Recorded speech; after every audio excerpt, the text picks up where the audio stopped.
Singapore fascinates me. It's a tiny little fishing island colonized by the British, transformed into a city so rich, vibrant, and varied. This trading port attracted ethnicities and religions from all throughout Asia.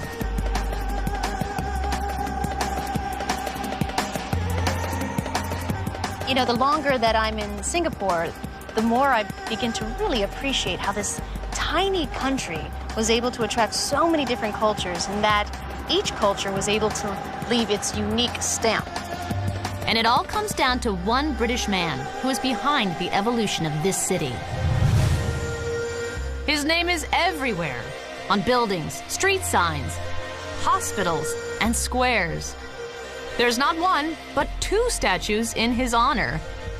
And even the world-famous hotel I'm staying in bears his name.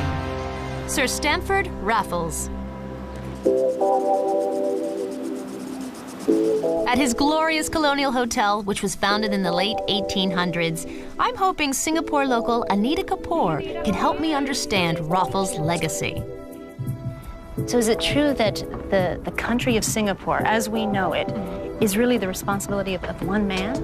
He was responsible for all of this. I think basically planning modern Singapore as we see it today, he did have a huge part to play in it. Mrs. Stanford Raffles. Sir Stamford Raffles. It's a great name. I mean, you're on to good things when your name's Stanford Raffles. You can't just be like an accountant. No way. You have to be somebody special. Raffles was an Englishman who saw the opportunity to create a trading port. In the 19th century itself, I mean, he actually had this big sort of town plan, and he came up with an idea of how he was actually going to segregate people and put them into little different sort of ethnic enclaves so they could flourish and grow and all be able to sort of contribute to Singapore. And each ethnicity brought their own unique wares to trade, from silks to spices to tea. But before I venture out, I'm getting a taste of something crafted especially for ladies at the hotel's Long Bar. Gin, cherry brandy, triple sec, herbal liqueur, and pineapple. It's the drink of Singapore. We'd like 2 Long Island iced teas, please. I'm only kidding. Does anybody order anything other than a Singapore sling? No, everybody want to enjoy this one. The world famous drink. Thank you. Yeah. Thank you so much. Wow. I had no idea how tropical it was. It's beautiful, actually. Look at that nice color. All right, I've come a long way for this. 6,000 miles. Welcome to Singapore.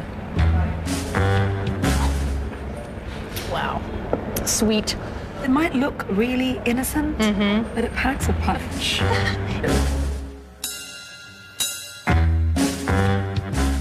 I hope you can't get fined for this. I think we just turned the walking tour into a stumble tour. We have a lot to do. Shall we stumble?